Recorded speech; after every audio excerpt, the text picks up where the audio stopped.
Before I begin this show, I do want to let you know about two great episodes that have just dropped on CISOseries.com. For our show, Security You Should Know, check out the episode entitled Harnessing AI Native PAM, that's Privileged Access Management, with Formal. And we also have a great episode of Defense in Depth entitled How Are You Managing the Flow of AI Data? You can find Security You Should Know and Defense in Depth on your favorite podcast app or over on CISOseries.com. Best advice I ever got in security. Go. Probably the best advice I ever got was from my old CTO, and it's overused. I've seen it on t-shirts. It's fake it till you make it. But it's really about always saying yes to when you're faced with a new challenge or a new opportunity or something you've never done before. They go, hey, do you want to take over privacy operations? I can't spell privacy. I'll take it. Yes. Always say yes. It's time to begin the CISO Series podcast.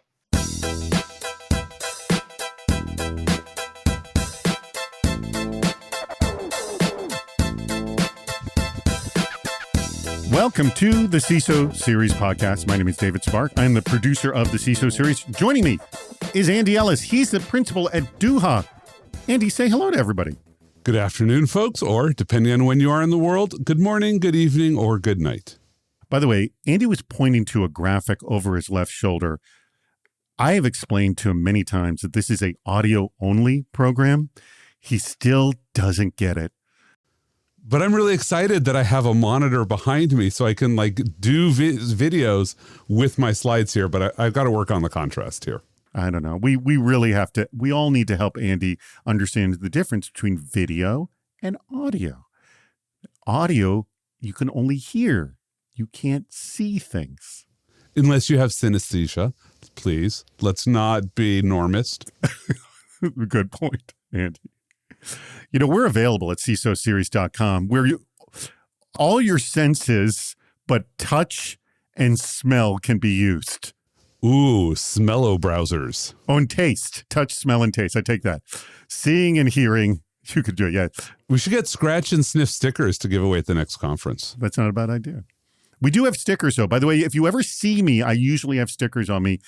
Approach me, and I'm happy to give you a packet of stickers of all logos of all our programs you can put on your laptop. Let everyone know you listen. I do that. I hope you're doing that, Andy, as well. Sometimes. Sometimes you take them on and off your laptop? I have different devices, and so some devices have stickers on them and some don't. My son went to a skateboard camp, and he gave a sticker to a professional skateboarder who put it on his helmet. So CISO Series is on the helmet. I don't even know who it is, of a professional skateboarder. Very cool. Our sponsor for today's episode is Safe Security, world's first self-driving third-party risk management platform. We're going to learn more about this very cool third-party risk management platform later in the show, so stay tuned for it. We'll be talking about it. Now, Andy, this is something I've said on the show multiple times before, but it bears repeating because I do enjoy it, and that is compliments. I'm a big fan. Are you a big fan of compliments, Andy? I love compliments. Anybody who wants to give me a compliment, always welcome to. David, by the way, you're looking remarkably lovely this morning. Thank you. And I see that you are observing the fast of Tammuz and not getting your haircut for these 3 weeks before Tisha B'Av. I did not know that was a thing to do, but I have not gotten my hair cut for quite some time. But my hair is not growing at the rapid rate it used to as well. But the thing is, honestly, we've been getting practically daily compliments about our programming. I just want to say, and I've said this. Oh, just which intern keeps doing them so we can pay them more? It is not an intern. It's multiple different people. I know you want to knock me down a peg. And I just also want to say that the compliments, while they come through me as a conduit, that I know that I am not the one who should be absorbing all the benefit of these compliments, that they should be going to you, to the other co-hosts, to my entire team. So I reiterate it to everybody again and again that we're all benefiting from these wonderful compliments we're hearing, although they're often coming directly to me.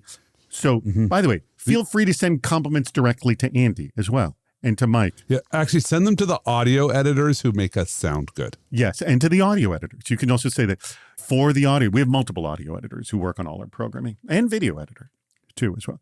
And just in the entire team that's just making everything awesome.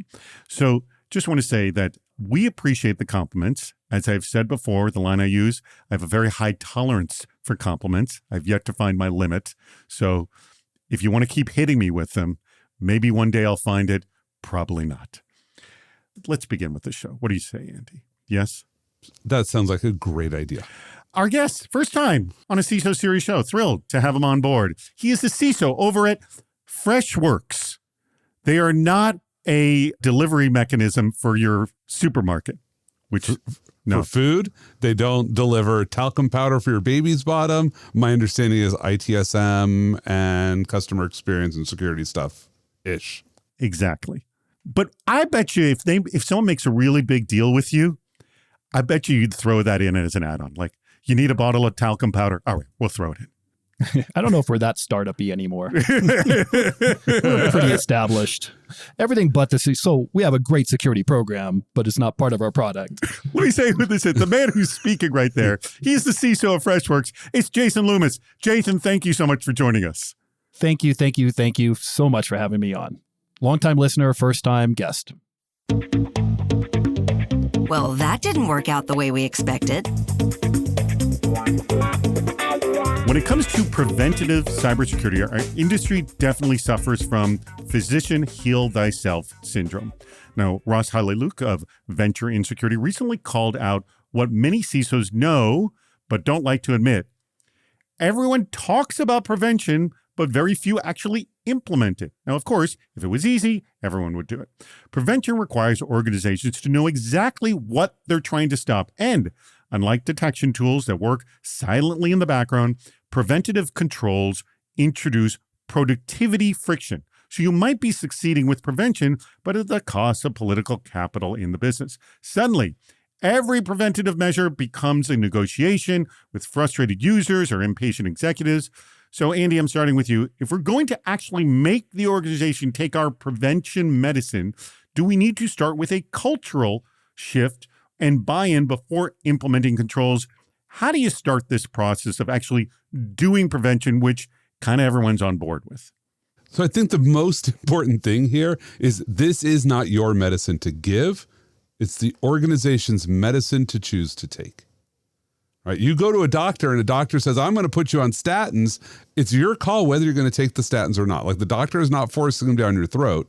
And too many security folks think, oh, I get to force it down the company's throat and choose. You have to sell these. That's, by the way, a good point. By the way, my dad, who was a doctor, talked about this all the time. He goes, I don't know what it is. Sometimes patients just don't want to take their medicine. Yep. Yeah, I was working with a company actually just a couple days ago, and I'm sitting in on an executive team meeting. The CISO is presenting, and they've got like 12 slides, and I cannot understand the priorities of the CISO. Like, I'm sorry, I'm a professional here, and I'm like trying to tease this apart, and I'm finally like found one slide, and I'm like, are you trying to do this work because... And I described a scenario, which is the real scenario. Like, oh, we have this specific problem in our business. Here's this thing. And I said it, and every executive's like, wait, what? We're doing what? What is happening? Stop that. And the CISO is looking aghast. He's like, for months, I've been trying to sell you on this project, this set of preventative measures, and nobody has cared. And I said, that's because you didn't tell them why. You tell them why, and now they're bought in, and they're going to demand preventative measures from you. That's how you roll them out. All right. Very good point. I throw this one to Jason. Have you had this same struggle yourself? No, never. I've never heard of this problem, ever. I don't know who you're meeting with. Who are these CISOs and who can't tell a story? Wait. I really want to hit on Andy's thing about storytelling. It's absolutely one of the most critical skills of a CISO. He's absolutely right. You can go show spreadsheets, but until you're telling a story about it, you're not going to get anywhere. So totally agree with that. And yes, preventative controls are the strongest. It's like having a lock on the door versus an alarm system. Alarm system, they break in, they get out. Oh, hey, look, we detected and then we reacted. Fantastic. Too bad my jewelry's gone. So yeah, preventive controls are the hard, but they're also the most impactful. Because when I put the lock on the door, now I got to make sure my wife has a key. I make sure she understands how to work that door lock and make sure that it doesn't, she can get in easier and out, but it's going to increase time. If she's carrying groceries, she's going to have to let one hand go. So there's always an impact to something with a preventative control. So the way I like doing them, and I really think everybody should focus on this, meaning almost drop the preventive controls that are left, right, shifting left or far to the right. The ones that are really further down to the right of something, meaning you're doing it after you built the system or you're doing it after the system was up and after people are using it, focus on, drop that. Don't even do it. Worry about the next system you're deploying and make sure you have the controls either before you deploy it or further left in the stack if you're coding. But is it, okay, if you successfully do that with the next control, is there any way to create success, like people, quote, get it, and then you can sort of go back and start dealing with old controls, or no, that's not doable? That's a storytelling that I use. So great to get metrics, great to get a story behind those metrics to say, look, we put in this new control that we're blocking at the dev workstation for a critical. So preventing a critical security bug from going into staging or production.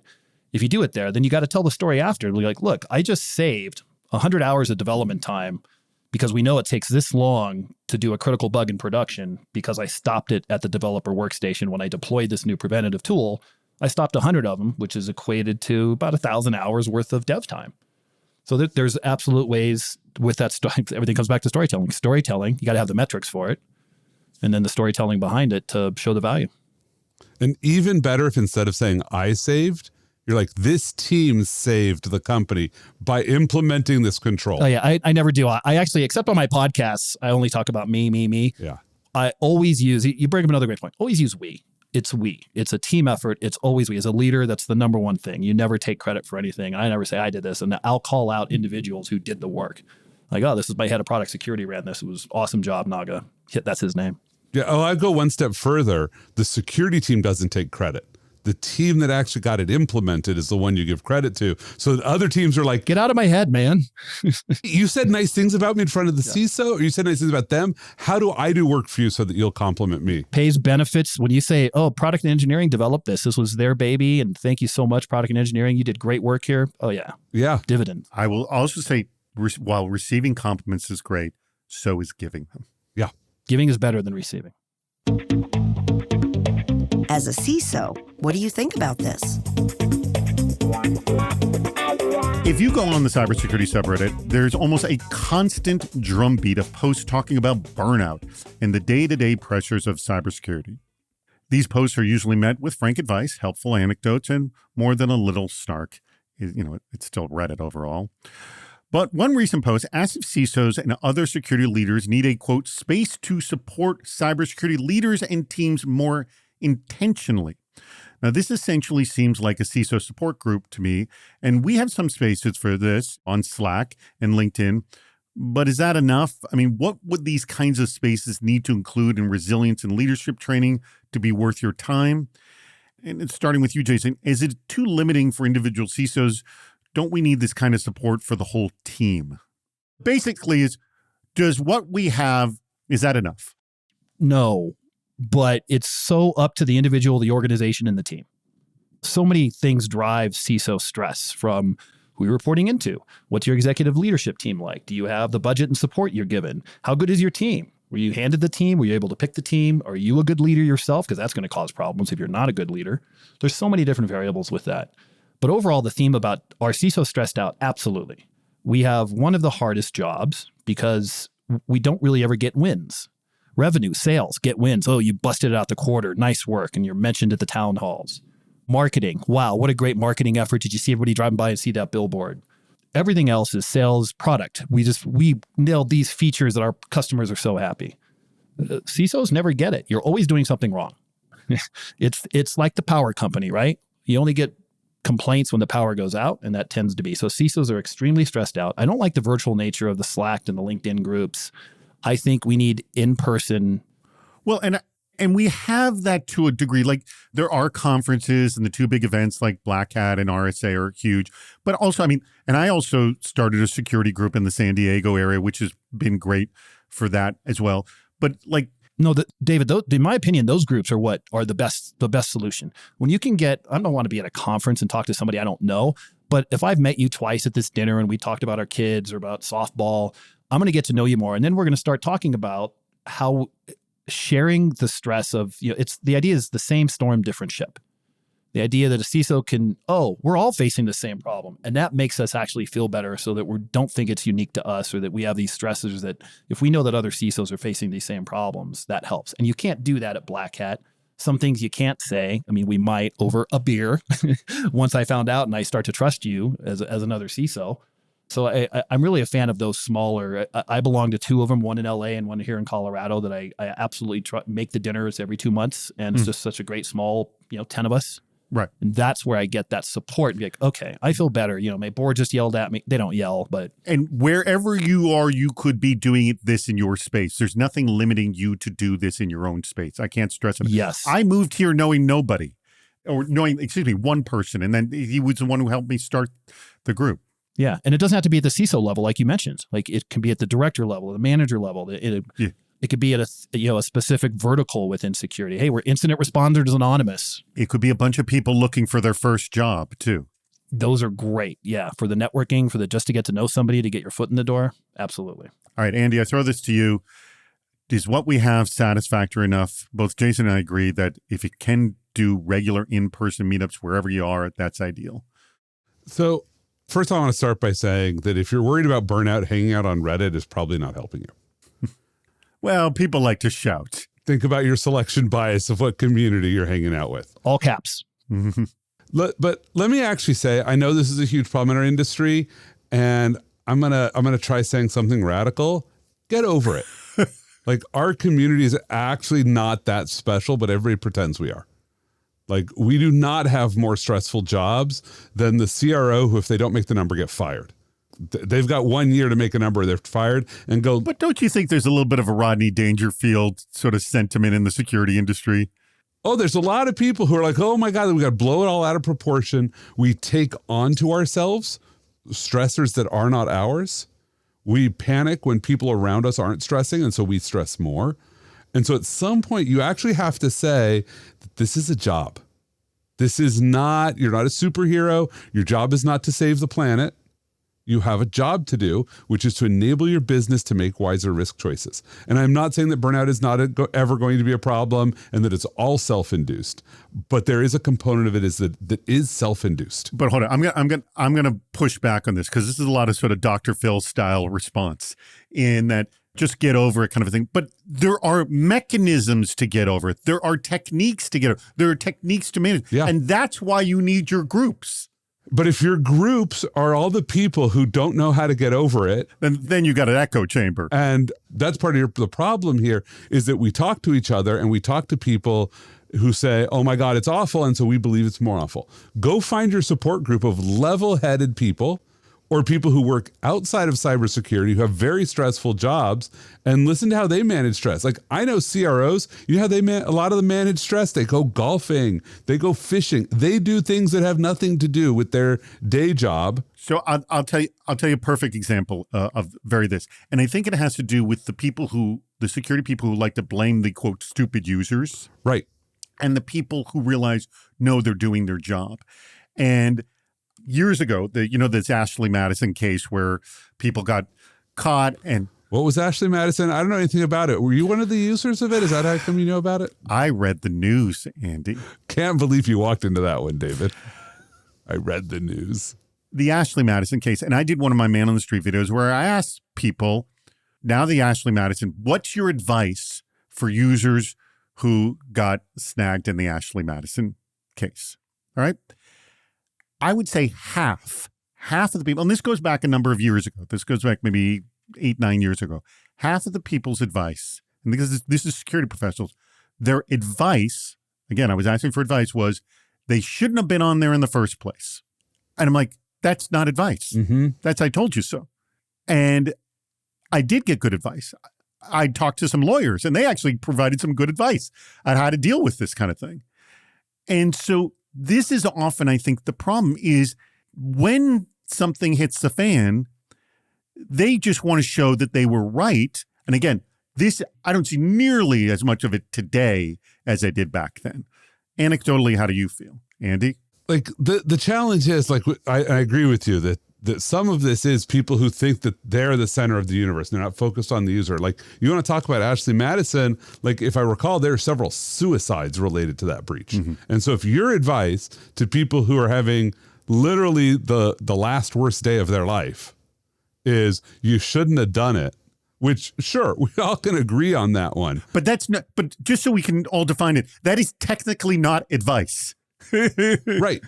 That is feeling holier than thou. Too many people think that they're paladins out to go save the world. Nope. We are the sidekicks to the business. My best advice to you is recognize that you are Alfred. You are not Batman. All right. That's fair. But when you're stressed out and you need almost psychological support, Yes. just like alcoholics. So they put them with, hey, just go talk to people who aren't alcoholics. No, you talk to other alcoholics. What have you been through? How did you experience this? It's a shared experience of therapy to get better. And CISOs are the same. Okay. But you don't just go talk to other alcoholics who've not been through therapy. Right. Someone who's not an alcoholic is not going to provide good advice. Well, actually, that's who's your sponsor is somebody who's been through it, who knows. Right. And sometimes you do find these at these CISO groups of, hey, what did you do in this situation? You know what? I never thought of that, Dave. That's a great approach. I'm going to try that next time. Well, and Jason, you're onto something right there, which is, and I don't really like the alcoholic analogy, but I'm going to run with it. Bad analogy. Which is, you don't put alcoholics just with other alcoholics who have not been on the road to recovery. The key there is you want the people who know how to get to recovery, who've been there as part of that. And that's a key part of it. Like, absolutely, CISOs who know how to manage the stress is who you should be talking to. You should not get into a room with a bunch of CISOs who do not know how to manage the stress, because you will just burn each other out. That's fair. It's not so much don't have a plan or don't want to deal with it. They're just living in it, swimming in it. Right. Or they don't know what to do. I think most of it is they don't know what to do. Hey, my board's coming down on me and I don't know what to do here. And that peer discussion helps so much. Before we go on any further, I do want to tell you about our spectacular sponsor, and that is Safe. This episode is sponsored by Safe, the cyber risk management company flipping the script on third-party risk management with agentic AI. This was a hot topic at RSA this year. So let's face it, traditional TPRM, it's broken. Manual questionnaires, static assessments, and siloed tools can't keep up with the speed and complexity of today's vendor ecosystems. And this is where Safe comes in. Safe leads the way with agentic AI, powering a zero-effort TPRM platform that automates the entire third-party risk lifecycle, from onboarding and due diligence to continuous monitoring. Safe's growing fleet of specialized AI agents does the heavy lifting, so your team can focus on what really matters, making smart, risk-informed decisions. Now, that means 100% automated vendor risk assessments in real-time, risk-prioritized visibility without the manual grind. So it's no surprise Safe was recently named a leader in Liminal's 2025 TPRM report, topping the charts for product capability. Safe is also the fastest growing vendor in the TPRM space, hitting $10 million in annual recurring revenue from its TPRM platform alone in just 10 months. So if you're looking to scale your TPRM program without adding headcount, visit safe.security. That's our website, just safe.security, and see why autonomous TPRM is the future, with Safe leading the charge. It's time to play What's Worse?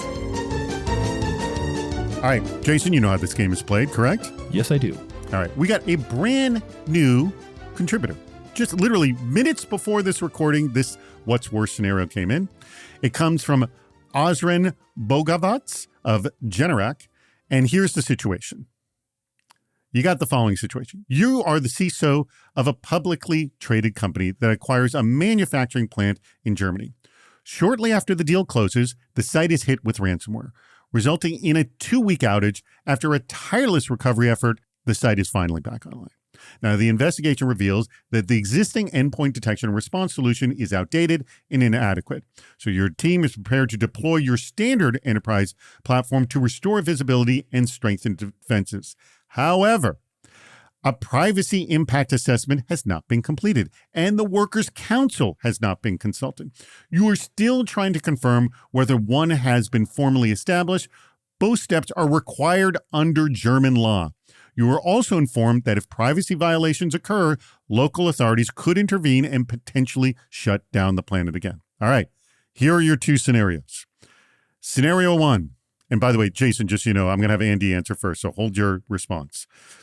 Scenario number one, you deploy immediately to contain the threat.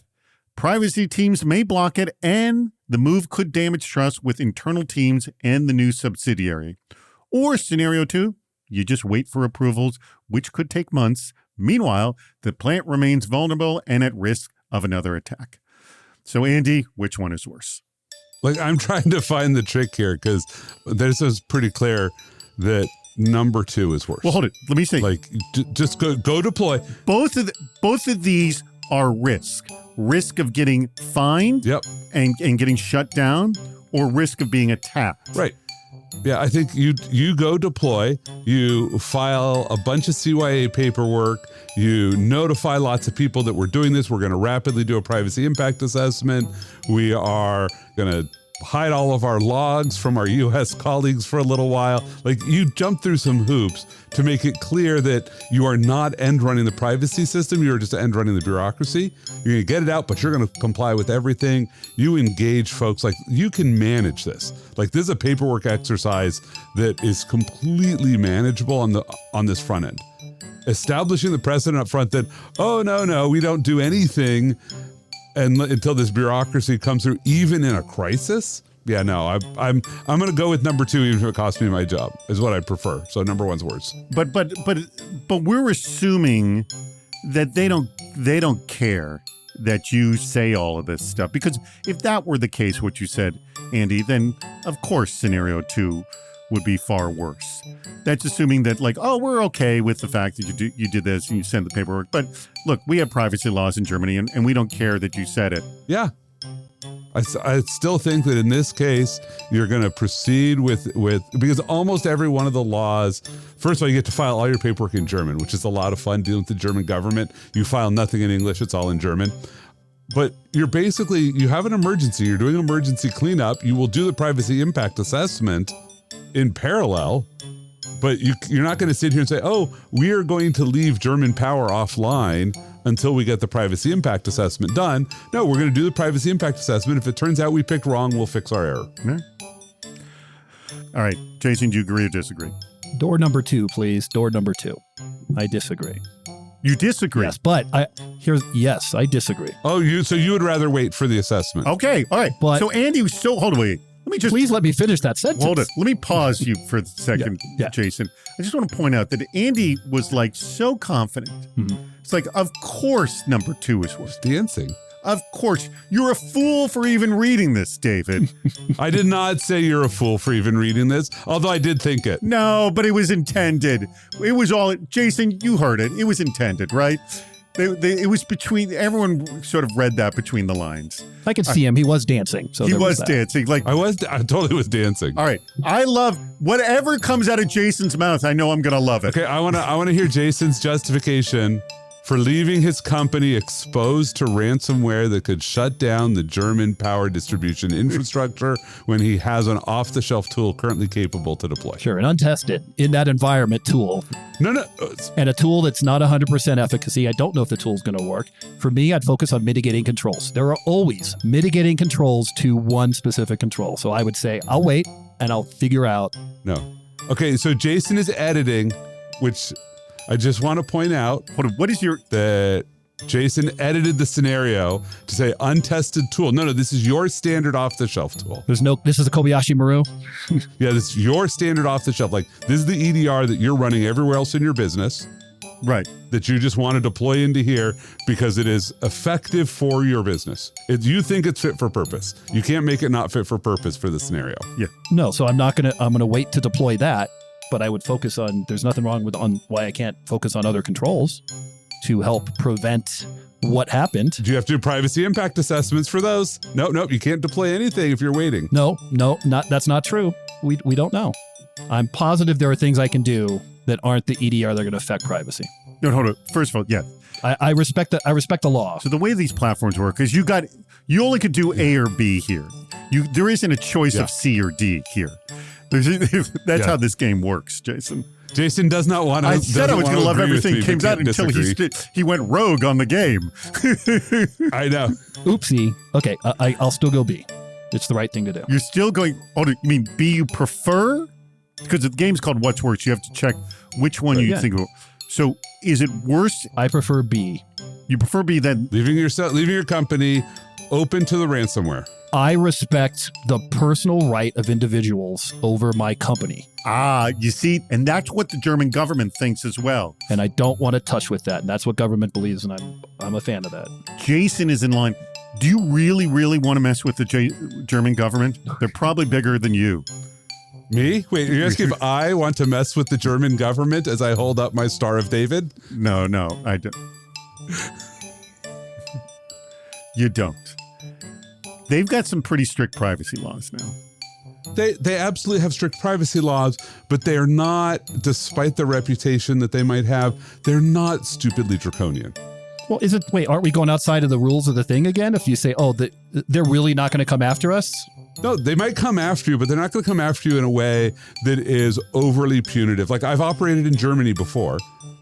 Like, they don't come and be like, oh my God, you did this one thing without any permission. Your whole company's going to jail. Like, they'll be like, why did you do this? Okay, let's get the paperwork done right. Like, as long as you're willing to work within the bureaucracy, you're fine. Like, you might pay a fine, but would you rather pay a fine or risk not being in business in Germany with the subsidiary you bought that clearly didn't understand security? Is AI going to help us or hurt us? Quote, on paper, a doorman gets paid to open a door. An automatic door does it cheaper, faster, and never takes a lunch break. If you only measure the task, it's obvious. We don't need doormen in 2025, end quote. But as you might have noticed, we still have them in similar jobs like Costco receipt checkers.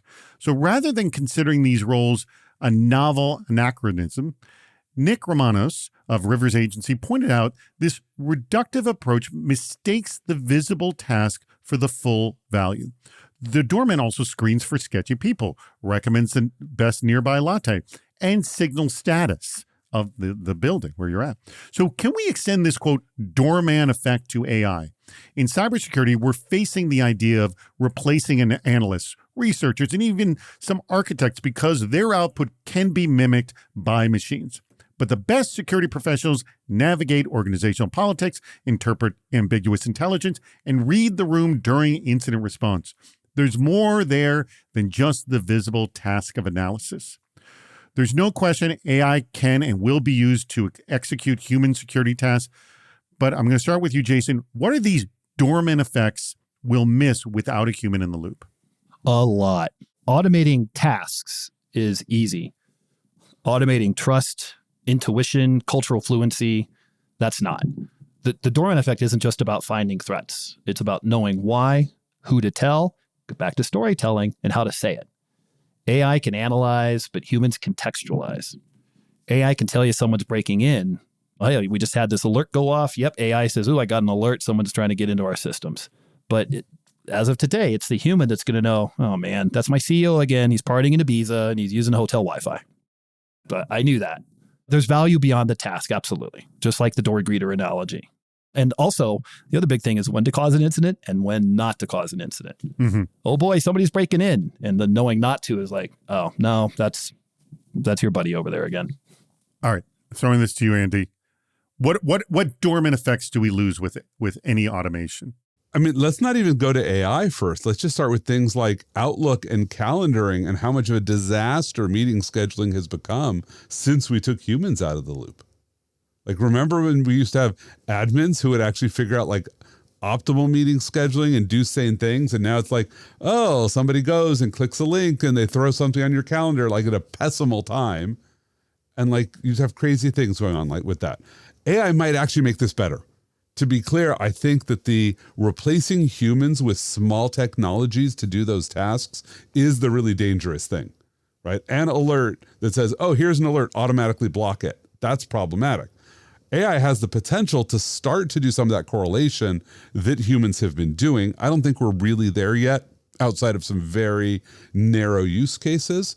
But I do agree with Jason that like it's that I don't necessarily want to say the intuition, it's the context that the human brings. Because sometimes it's intuition, but a lot of times it's just, no, I remember that like, yeah, Jason's off in Ibiza right now. There's no reason your AI doesn't know that except that you don't connect it. How many security systems do people have that are actually connected to your company's vacation tracker? Just start with that question. If you don't know where your people are on vacation and your security systems can't see that, how are you possibly doing anything from a context perspective? That's a very good point. Okay, what's the risk? On cybersecurity headlines, we feature a lot of stories about APTs, advanced persistent threats, ransomware, and lots of other flashy risks. These get a lot of attention, but the cybersecurity subreddit recently tried to highlight the underappreciated risks that often go unnoticed. For example, ads that run scripts on sites deemed, quote, safe without much oversight, insider threats, either malicious or negligent, and over-provisioned users were popular underappreciated risks.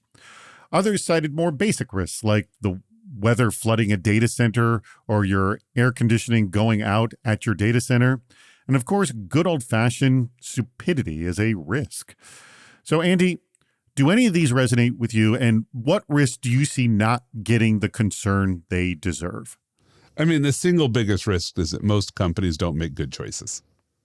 Like they don't have the right information to make choices, but that's not actionable, much like several of these are also not actionable. Like you can't say stupidity is a risk. The real risk is you didn't design good systems. And so users just trying to get their job done cause you problems. But I like this concept. Like people do need to be focused. You need to say, what are the unacceptable losses? So you had in here, one of the ones you mentioned was like a data center flooding. Okay, so somewhere you should write down not the risk of the data center flooding, but that the data center going offline. How bad is that? Is that an unacceptable loss for your business? When I was at Akamai, there were basically only a handful of the data center going out was even a problem for us. Most of us, we didn't care. So we're like, great, whatever. Like data center dies, not our worry. Other ones, then we're going to start to focus on these risk scenarios. And so I think the challenge is people often start from the sexy risk scenario and they don't start from the unacceptable loss. That's where you actually need to start doing your risk analysis is from what are the outcomes that present problems for our business and how do we mitigate the hazards that lead to those? But I will also say, and I agree 100%, like start with what could happen that would cripple us, end our business, and then figure that out. But at the same time, you need to know sort of the common ways these things happen as well. Oh, sure. Like you absolutely need to know. But if your challenge is like, let's take the over-provisioned user, which overlaps with an insider risk threat, overlaps with a bunch of things is, what if you have a single point of failure? Like I've got Jason runs 80% of my business. If Jason becomes unavailable, is my unacceptable loss. Now, my problem is not Jason has too many permissions, because taking away the permissions doesn't solve the problem that the business relies too much on Jason and there's nobody backstopping him. I can't take away his permissions before I give them to somebody else. And I've seen companies that focus on how many permissions does one person have versus how many permissions are not replicated. There's only one person with that permission. Okay. I throw this to you, Jason. I like looking at it from the controls perspective because nobody does, it's about the basics. Almost all risks, I don't like the data center thing, but that could go into the availability and recovery part of NIST CSF. But everybody always looks at I got to go protect this APT from this specific attack. When you figure out how they got in, it's going to point to one of the basic security controls. So, and if I focus, I don't know if you know, but we know that if you do 85% of the CIS 18, which, those foundational controls, there's like, 50 of them. You do these 50 things, you're going to reduce 85% of your cybersecurity risk. And we still today don't focus on those. We go with the flash. We go with, that APT just got in here through this way. And now I got to go make sure I have an MFA resistant MFA and I spend all my critical and it's my number one priority. Why don't you just work with getting MFA efficacy across all of your systems? Being good at the one thing. So for me, I really think CISOs in general need to focus on just getting the basics right. We talk about this all the time. And this is 20. I feel like this is a 20-year-old speech. Yeah. We've known about these controls for 20 years. They haven't really changed. Even AI. What is AI about? It's about inventory. It's about know where your data is going and who has access to that data and that training data and those models and those systems. This whole AI security, we got AI security figured out. Marketing stuff is really, at the end of the day, it's the same basic security controls that I think all of us CISOs have known for, I just dated myself, over 20 years. I will quote something that I read on Reddit, a very popular post on the cybersecurity subreddit, and I've said this before, and it's ironic because we're just a couple of weeks away from Black Hat. But the quote was, the thing you were worried about before you went to Black Hat is going to be the same thing you're going to be worried about after you leave Black Hat. And the whole point of Black Hat is to tell you about new stuff to be worried about. Can I throw one in that maybe not will be that I think is and some of my peers think is a blind spot? Sure. And it might be science fiction-y, but quantum encryption. Oh God, no. I think as soon as AES 256 is broken, you're gonna, somebody's gonna figure it out. But we don't have an algorithm to break AES with quantum. Not today. No, but right now the only functional algorithm we have is Shores, which breaks public key crypto. And the whole benefit of quantum is that you reduce NP hard problems to P, and breaking AES is not an NP hard problem because it's not based on a reversible function. So I'm going to disagree on that one and say, like, there is a day that we have to worry about it because the way we distribute private keys for AES relies on algorithms that are quantum attackable, but we're so far away from that right now. But the forward secrecy problem, the data you're transmitting today may be broken in 15 years. And is that going to matter? Okay. That brings us to the very end of the show. I want to thank our guest, Jason Loomis, CISO over at Freshworks, where you could ask him all you want. He's not going to deliver your groceries. Dang it. So people are mistaken about Freshworks. What is it not? It is not a lettuce delivery or grocery delivery service. Freshworks, we uncomplicate EX and CX for your business. So if you're ITSM or interfacing with customers, we have an uncomplicated AI-centric platform. By the way, do you charge an extra 25 cents for grocery bags? No, only if our AI agent delivers it to you. Thank you so much, Jason. We greatly appreciate it. Our sponsor for today's episode has been, and we love having them on board, it's Safe Security. Remember, go to their website, safe.security, to learn about their really impressive TPRM, third-party risk management platform that can do a lot of work for you. It's going to be pretty darn cool. And apparently it's self-driving. It's self-driving. The Waymo of third-party risk management. It's the Waymo of third-party risk management programs. Yes, exactly. Just what Andy said there. Jason, let me also ask you another question. Are you hiring over at Freshworks? We are. In security, I think every CISO is always hiring to find good talent. And yes, we are. We have multiple open positions out of Bangalore and Chennai. All right. Nothing in the United States, so I understand, correct? Not today, but soon. Soon. So keep an eye out. Check our job board, freshworks.com. They have a job board of it. And by the way, it would definitely help, I'm sure, Jason, if they mentioned they heard you on this show, yes? Yes, we have the freshest groceries in town. Well, now this is your new tagline. You should say, that Andy was stupid, Jason. You were so brilliant for disagreeing with him. I want to come be on your team. I love it. You're hired. All right. Thank you very much, Jason. Thank you very much, Andy. And thank you, our audience. Send us more what's worse scenarios. You can add an A, B, C, or D option because it looks like Jason wanted to create a C or D, even though it wasn't there. I thought the A and B was fine here, but Andy thinks he can just work the German government and get what he wants. I'm saying I can mitigate the risk by working the German government. Mm-hmm. But I'm not going to risk having my power plant not functional. German government cares more about the privacy of their people. No, they actually don't. They give lip service in the other direction. But I think power I think beats privacy. I think I would agree with you on that. All right. With that being said, thank you, everybody. And thank you to our audience. We greatly appreciate your contributions and listening to the CISO Series podcast. That wraps up another episode. If you haven't subscribed to the podcast, please do. We have lots more shows on our website, CISOseries.com. Please join us on Fridays for our live shows, Super Cyber Friday, our virtual meetup, and Cybersecurity Headlines Week in Review. This show thrives on your input. Go to the Participate menu on our site for plenty of ways to get involved, including recording a question or a comment for the show. If you're interested in sponsoring the podcast, contact David Spark directly at david@cisoseries.com. Thank you for listening to the CISO Series podcast.